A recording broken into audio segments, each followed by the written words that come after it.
minta jodoh itu semenjak SMP. Semenjak SMP. Dan Allah baru mengumumkan ketika saya umur 23 tahun, jodohnya sesuai dengan Allah. Dan alhamdulillah, saya suka merencanakan hidup seperti ini. Nanti setelah lulus ini kerja, setelah kerja nanti ini. Jadi hidup itu ada planningnya. Hidup itu harus terencana. Tapi ketika ada yang tidak terencana, tiba-tiba terjadi hal yang tidak sesuai dengan harapan.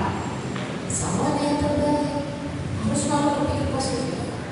Nah nanti di sini teman-teman, Anda semuanya akan diajak oleh Bapak Halim Asrar untuk bisa mengetahui saya itu loh seperti apa, kelebihan saya itu loh apa, kekurangan saya itu apa. Saya akan bilang ke Bapak Masud, kita ini kebanyakan tidak punya mental petani. Coba petani sawah ya, nanam padi, berapa bulan untuk bisa panen? 3. Kalau gagal panen, apa petaninya nganggur? Males gagal panen, gak usah nanam padi lagi. Kenapa kita gak makan?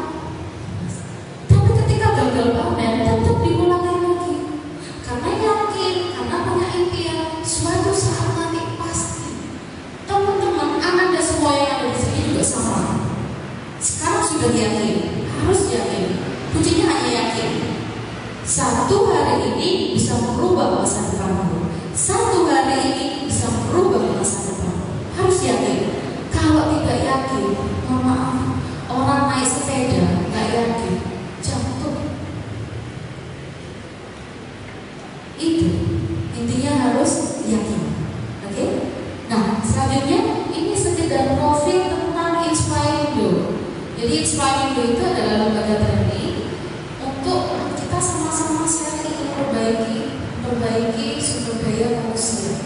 Karena intinya itu ya, orang sukses itu bukan karena dia punya HP, punya gadget, punya laptop, punya mobil. Bukan itu. Orang sukses berhasil ketika dirinya sendiri bisa membawa dirinya. Itu. Nah di sini kita juga sharing ilmu tentang itu. Di sini kita bukan berarti kita yang paling hebat, tidak. Di sini kita hanya berbagi saja. Salah satu profil kami, mungkin HP-nya tidak terlalu kelihatan ya. Nanti di akhir bisa. Seandainya mau tanya-tanya, tak nomor HP itu. Bapak Halim Asrar, nah beliau adalah seorang trainer motivator, self concept, sama kita tentang proses juga hipnoterapi. Jadi ada hidroterapi, ada terapi pakai air juga. Selanjutnya, ini adalah kegiatan kami. Kegiatan kami juga berfungsi training motivasi di mahasiswa UI.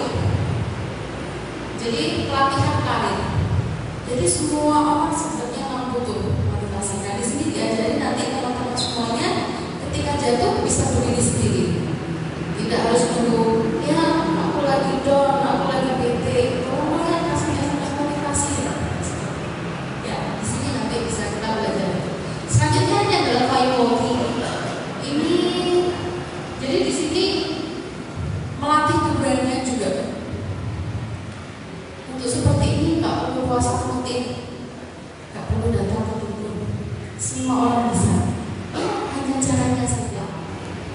Selanjutnya, ini juga jadi ini kegiatan outdoor. Ini melatih kebersamaan tim building. Jadi jangan merasa bahwasanya semua orang itu selalu butuh belajar. Buktinya bapak-bapak ini meskipun sudah tua, tetap harus semangat. Next, ini juga.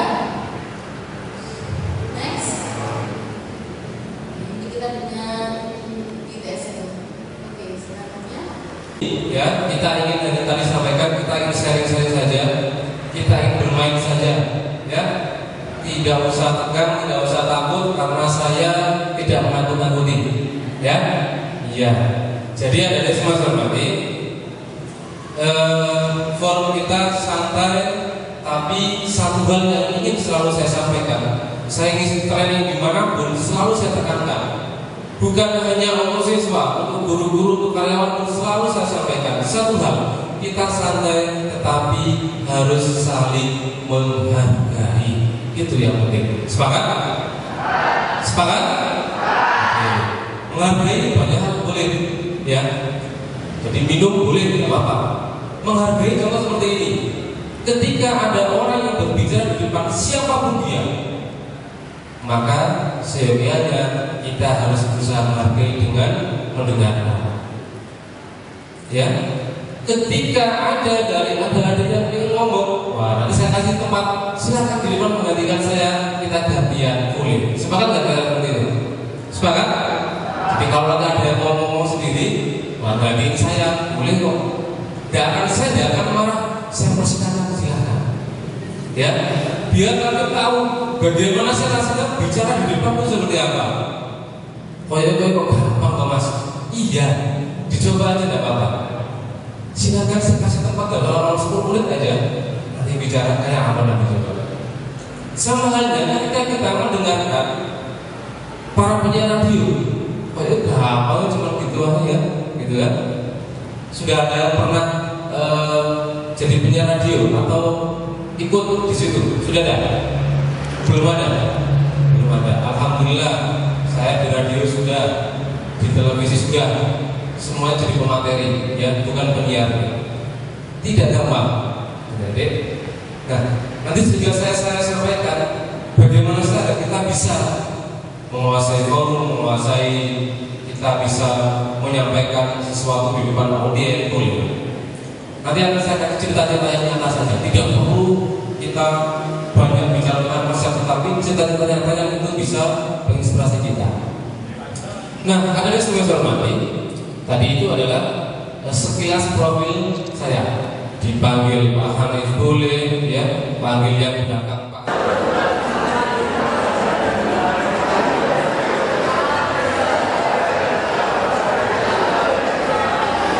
Yang kalah langsung duduk, yang menang berdiri. Oke, yang menang langsung, yang kalah langsung duduk.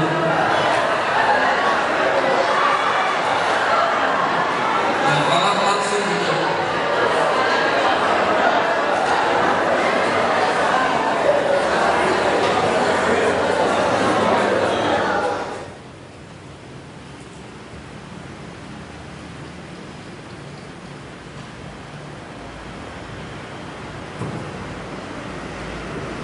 Silakan ditarik nafasnya, ditahan sebentar, dibuang dari mulut pelan-pelan.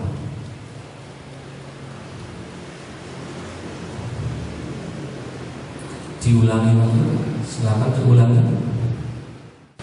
Nyaman senyaman-nyamannya karena kita ingin berdoa menghadap Tuhan kita.